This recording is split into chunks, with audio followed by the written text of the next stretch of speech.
School of Management Studies, IGNOU presents an audiobook on the course Mmpc 006 Marketing Management for MBA program. Block 2 Product and Pricing Decisions, Unit 7 Product Lifecycle PLC and New Product Development NPD, Part 1.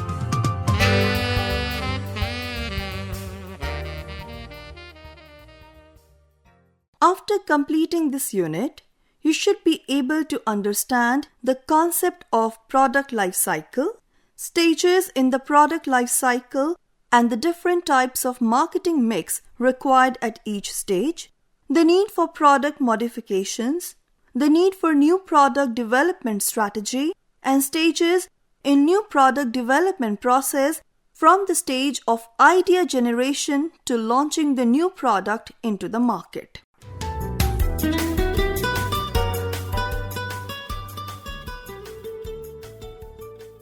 Introduction.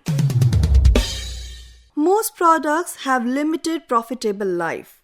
This unit will give you a complete picture of what happens from the time a new product is introduced till it declines, and will show you how the decline can, to a certain extent, be postponed or extended. Product development involves careful planning and implementation. Sometimes organizations revive declining products by modification, or else they follow several steps ranging from identification of market opportunity to launching of new products to replace the declining products. The greater is the competitiveness of market, the greater is the need for product development.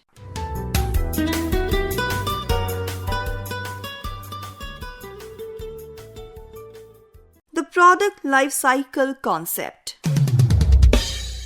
A company which introduces a new product naturally hopes that the product will contribute to the profits and provide consumer satisfaction for a long period of time. This, however, does not always happen in practice. So progressive organizations try to remain aware of what is happening throughout the life of the product in terms of the sales and the resultant profits. The introduction stage. Let us start thinking from the very beginning about what happens when a new product is introduced in the market. If the product is well designed, the sales would not increase slowly but would shoot up after some time. Since the product has been just introduced and it is natural to expect that it will take some time before the sales pick up, there are some prerequisites for that too. The product must be brought to the notice of the customer. It must be available at the distribution or retail outlets, and all this takes some time. The growth stage. In case the product launched is successful, the sales must start picking up or rise more rapidly. The next stage is then reached, which is known as the growth stage. Here the sales would climb up fast and profit picture will also improve considerably. This is because the cost of distribution and promotion is now spread over a larger volume of sales. As the volume of production is increased, the manufacturing cost per unit tends to decline. Thus, from the point of view of product strategy, this is a very critical stage. The maturity stage. It is too optimistic to think that sales will keep shooting up. At this stage, it is more likely that the competitors become more active. In case your product is a novel one, by now competition would have come out with a similar product in the market to compete with yours. Therefore, the sales are likely to be pushed downwards by the competitors, while your promotional efforts would have to be increased to try and sustain the sales. Thus, the sales reach a plateau. This is called the maturity stage or saturation. At this point, it is difficult to push sales up. With regard to the profit picture, the profits are likely to stabilize or start declining as more promotional effort has to be made now in order to meet competition. Unless, of course, you have the largest market share with your product and it needs no extra push in the market. The decline or obsolescence stage. Thereafter, the sales are likely to decline and the product could reach the obsolescence stage. Steps should be taken to prevent this obsolescence and avoid the decline. This decline that generally follows could be due to several reasons, such as consumer tastes and preferences, improvement in technology, and introduction of better substitutes. This is the stage where the profits drop rapidly and ultimately the last stage emerges. Retaining such a profit after this stage may be risky and certainly not profitable to the organization.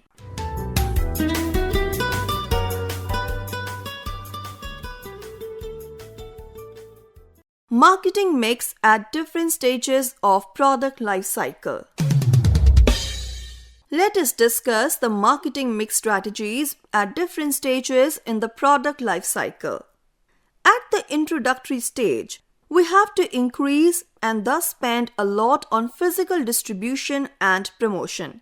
This is because we have to create an awareness and acceptance of our product. We must also increase its availability.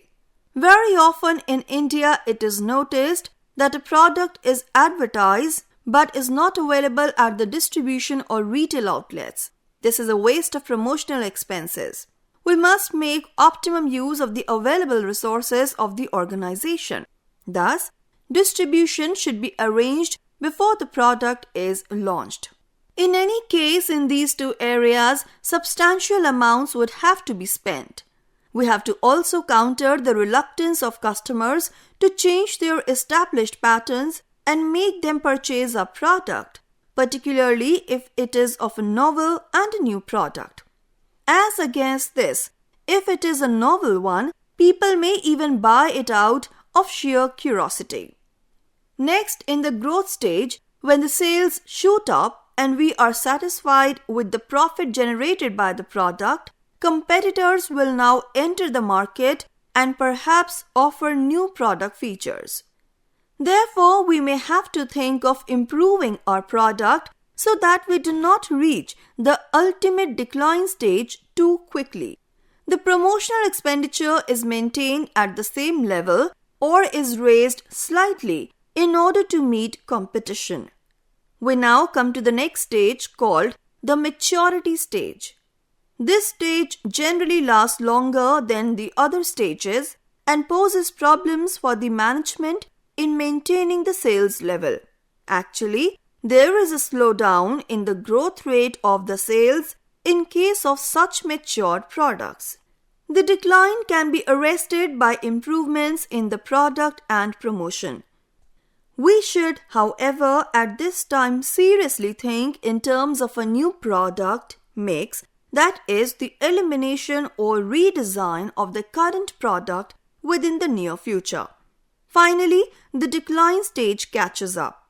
The decline may be slow or rapid.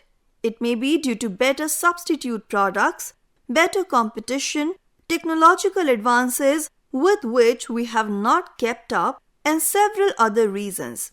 Such a product now proves expensive for the organization. One must therefore be willing to consider the elimination of such marginal or unprofitable products. Eventually, the last weapon is to reduce the price. This is dangerous because this is time when extra promotional effort is required to be put in to prop up the product's sales. Reducing the price may soon land the company in a loss situation.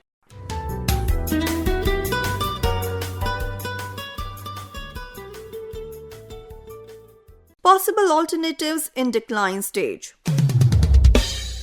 Having considered the product life cycle and the inevitability of product decline, the question which comes to one's mind is what should be done to avoid or postpone this decline. Let's consider some of the points to avoid decline. They are: Number 1. improve product quality. Number 2, add new product features resulting in extra benefits. Number 3, penetrate new market segments. Number 4, give incentives to distribution channels.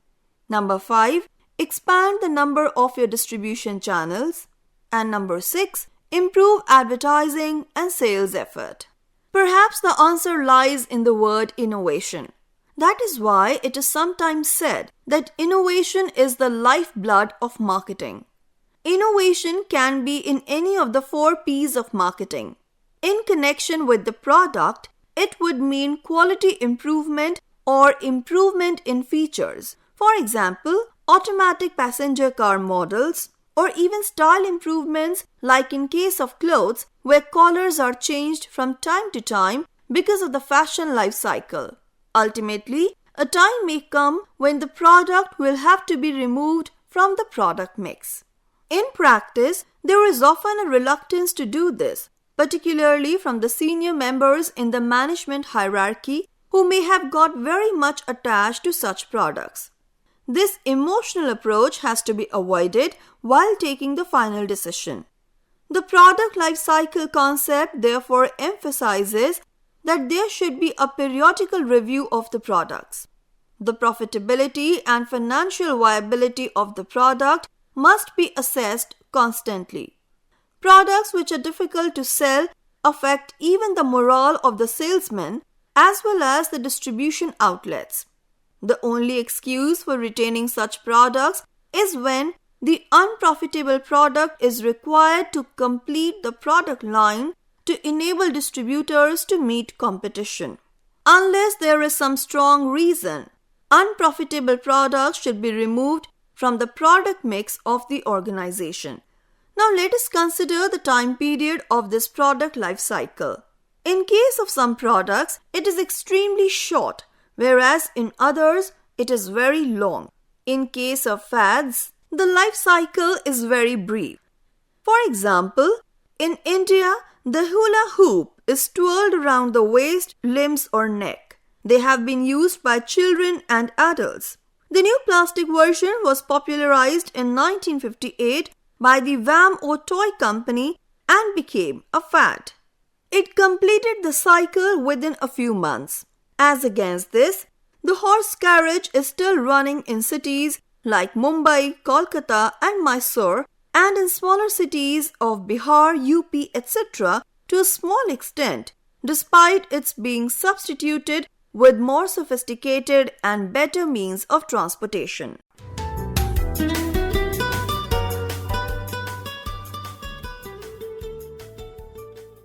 New product development strategy. As you must have realized by now, it is very important to have a strategy for developing new products. Many products fail, and in order to keep expanding company sales, we must have new products. Some products of the then Hindustan Lever Limited have failed, but still they remain leading manufacturers because they have been innovating continuously and added to their lines and added product lines to their product mix. Let us reassess a classic example of the 60s when Hindustan Lever Limited had introduced HIMAPs which flopped because, in the words of the then chairman of Hindustan Lever, India is not yet ready for convenience foods neatly done up in packages. On the contrary, if the same HIMAPs were to be introduced a decade back by the company that is now Hindustan Unilever Limited, then it would have been the most successful and well-accepted product offering by the market. The reason for its success can be primarily being attributed for the fact that the changing consumer needs and wants, their awareness of convenience foods and its benefits are in place today, but not during the 60s for its acceptance. Therefore, any product concept requires testing before one goes into product designing, and it is very necessary to have an adequate strategy for developing new products and introducing them. Several stages must be well defined.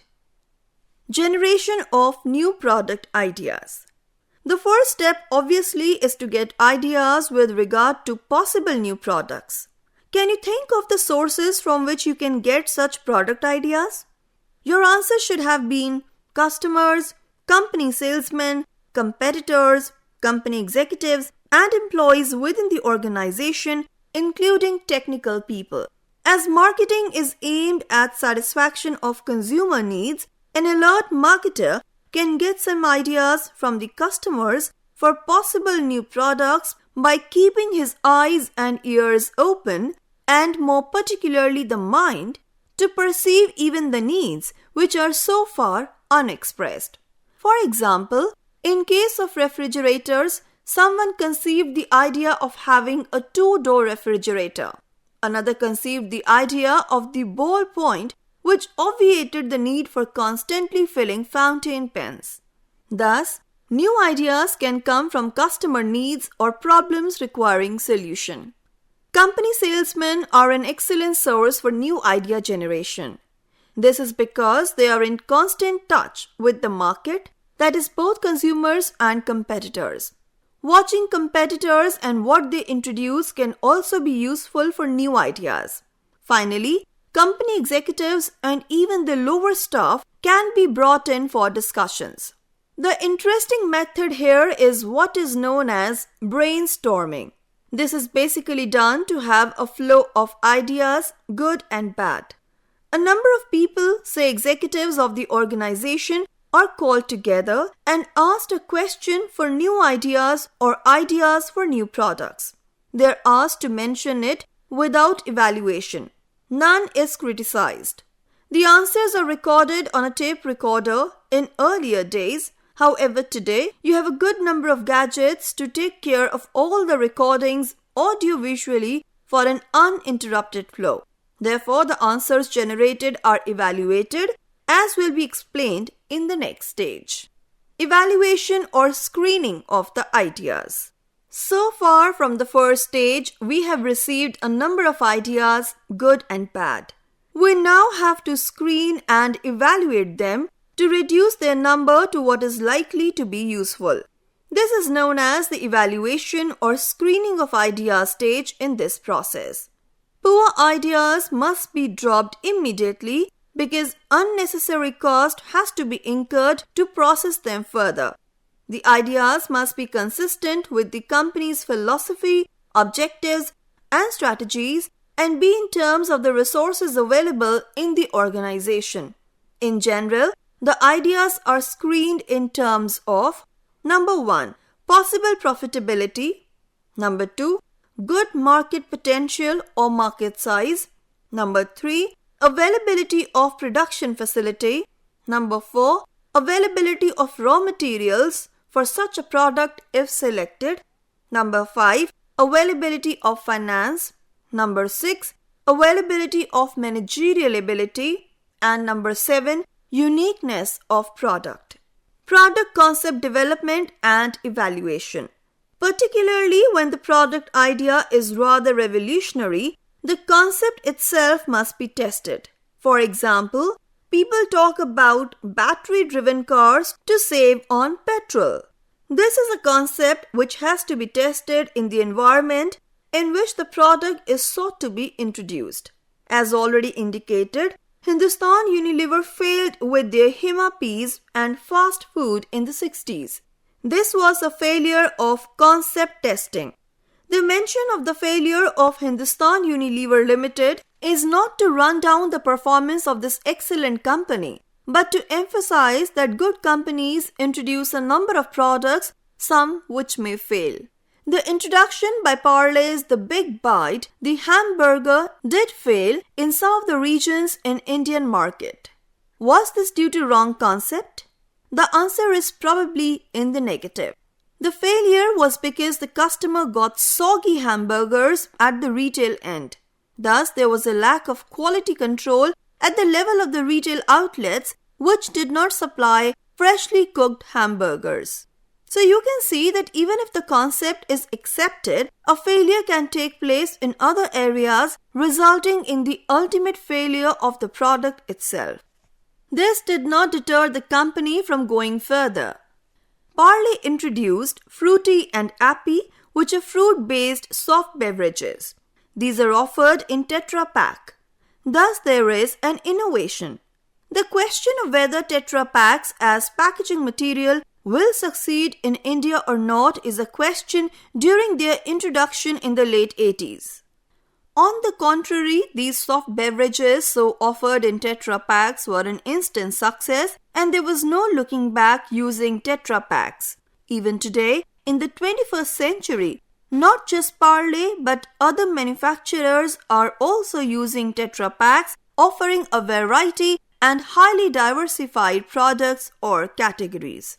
Product designing and evaluation. If the product idea or the concept passes the test, we then proceed to the engineering or the production or the R&D stage. So far, what we had was only a description or an idea. Now this has to be converted into a product. Prototypes are developed and tested. The test can be done under laboratory or field conditions. At this stage of product development, the technical problems, if any, must be solved. This is because the product must not suffer from complaints regarding quality in use. Even a small defect might shorten the life cycle of the product as well as spoil the company's image. Product testing stage. Apart from mechanical or technical performance, customer acceptance is essential. In fact, these concepts can be stated as requirements for the new product after it is designed. They are: number 1, satisfactory performance; number 2, customer acceptance; number 3, economical production; number 4, adequate distribution; number 5, adequate servicing arrangements where required; number 6, effective packaging and branding; and number 7, affordable pricing, that is, value for money. A market test should therefore be conducted before launching a new product. This will help us to find out whether the product can be launched successfully on a commercial scale or not. It may show that the sales are excellent, in which case our decision is easy and we can proceed to launch the product. As against this, if it shows that the sales are poor, there are generally 2 alternatives available from a practical viewpoint. We can drop the product or modify it and test it again. If the sales are fair, we may modify the product or conduct a new market test. The latter is done when we feel that perhaps there is something wrong with the market test just completed. An alternative generally available is to modify the product in terms of the feedback which has been received from the market test and then test again before the final decision is taken to launch the product commercially or to drop it. One must, however, remember that constant testing involves further cost. A decision must therefore be arrived at as early as practicable. Hence, we can say that the introduction of a new product is not an easy decision. It has to be weighed very carefully in terms of possible markets, the cost involved, and the potential profits. The question of timing sometimes is also relevant. Should the company be the first one to offer a new novel product in the market? In case of small companies, if they do so, they are at a distinct advantage. However, large companies can afford to wait. For example, Philips entered the stereo hi-fi system market relatively later.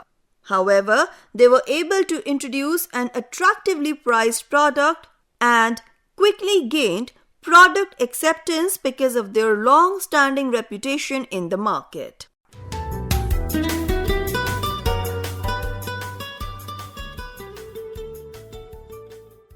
Now let's summarize the unit. You must have noticed that the area of product planning, product line, decision making, and arriving at proper product strategy is an extremely exciting and interesting field.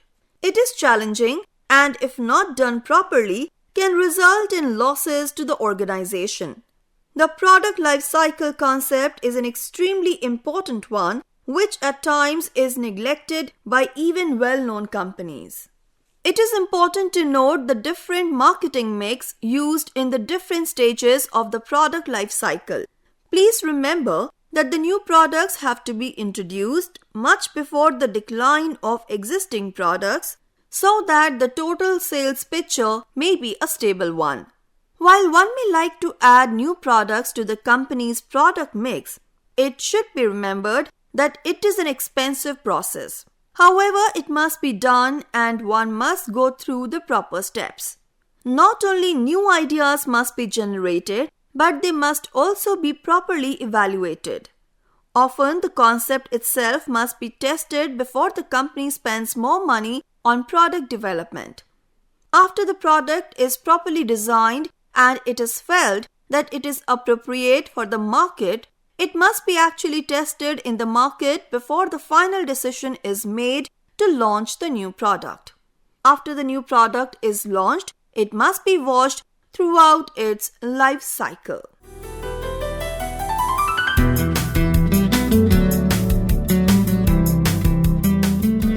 We were listening to the audiobook by the School of Management Studies IGNOU for MBA program, course code Mmpc 006, Marketing Management. Course Coordinator Professor T.B. Vijay Kumar, School of Management Studies IGNOU. Edited by Savita. Program assisted by Tarannum Jahan and Jagbandhu Jana. Program produced by Dr. Manoj Kumar Singh. This program was brought to you by Electronic Media Production Center of Indira Gandhi National Open University.